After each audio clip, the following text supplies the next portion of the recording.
Next, I want to recognize Maria Russell. She's the recipient of our Patrick Jackson Award for Distinguished Service to PRSA. This award is given to a member who makes significant contributions in advancing the professional development of PRSA members. Maria is Public Relations Professor and Director of Newhouse School's Executive Education Program at Syracuse University. Whoop, whoop. Oh, I was going to say, come on, Syracuse, and co-directs its W20 Group Center for Social Commerce. She is a longtime member of PRSA and was instrumental in helping the society expand into online educational programming. I, like many of you out there, have benefited from Maria's wisdom and insight. She's been a mentor to hundreds of students over the years, and I would say professional peers. Her commitment to this profession can be felt far and wide through the success of these individuals because of her tutelage and because she cared. It's my privilege to recognize this shining star to the stage, Maria Russell.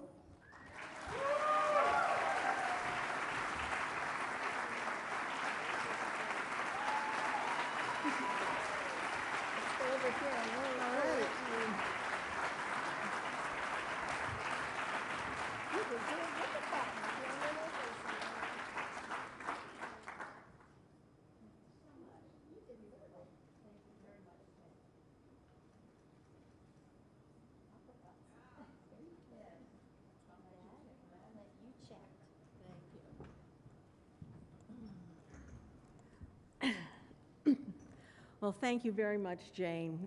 This is a very great honor, especially as I look out behind these very bright lights and appreciate how many others could easily be standing here to accept this award for leadership and service to PRSA. The fact that this award is in the name of Patrick Jackson is personally and professionally rewarding.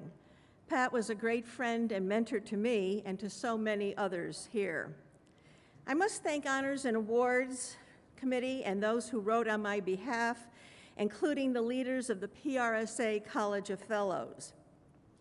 3 minutes' time does not allow me to list all of the others who have mentored and pushed me and challenged me over many years with their own good deeds. But I promise, cocktails are in your future. And I look out here, and this is a total surprise. My husband, who's supposed to be at a golf tournament, is here for my 3 minutes.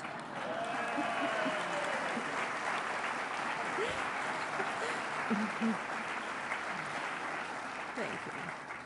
That shakes me. Thank you. I know how much you love golf.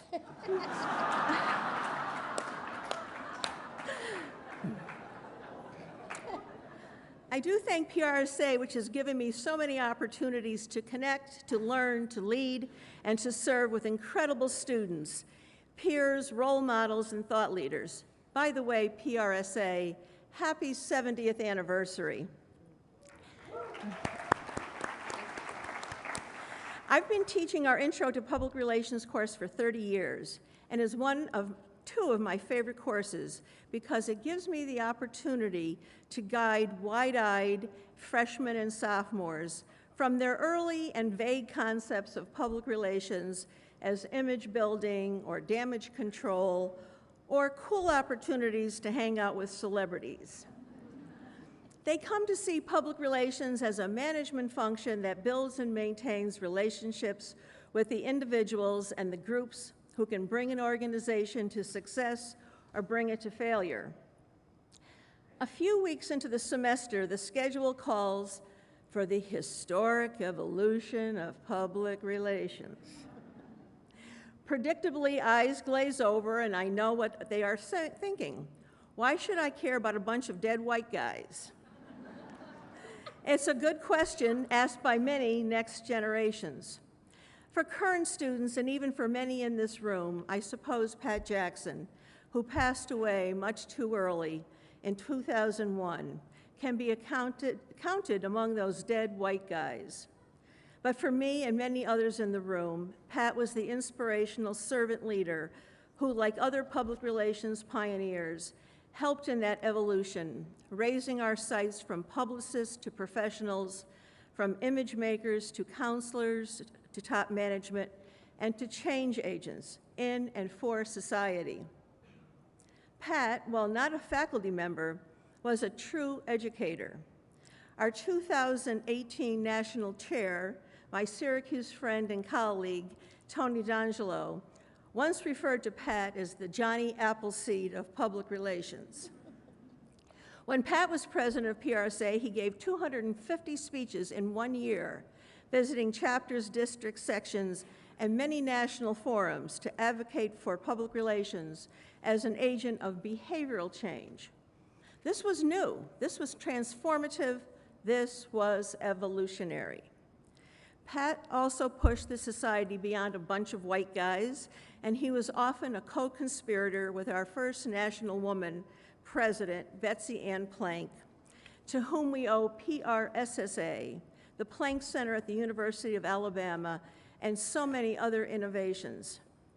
And Pat, living and working not far from this historic city of Boston, had the revolutionary idea that great PR council could happen anywhere, and that great PRSA leaders could be found anywhere, not just in the concrete canyons of New York. He was an entrepreneur, and he inspired others to build this business boldly, even if their first office was a kitchen table.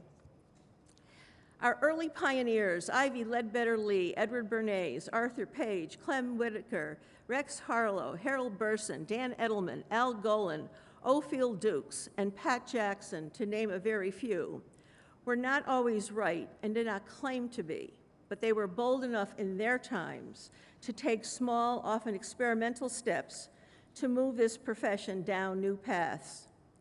Then came an incredible honor roll of thoughtful women and professionals of color who, in their own spirit, questioned, pushed for change, and earned it, widening the early pathways and opening new ones. Again, not always right, but always willing to experiment and to learn.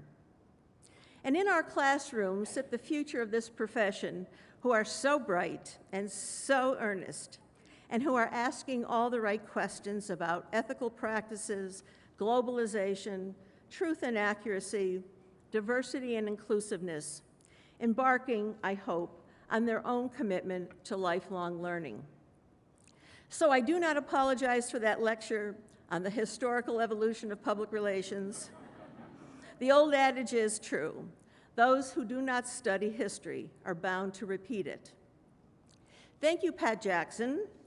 Thank you, PRSA. Here's to the next 70 years of revolution and evolution. Thank you very much.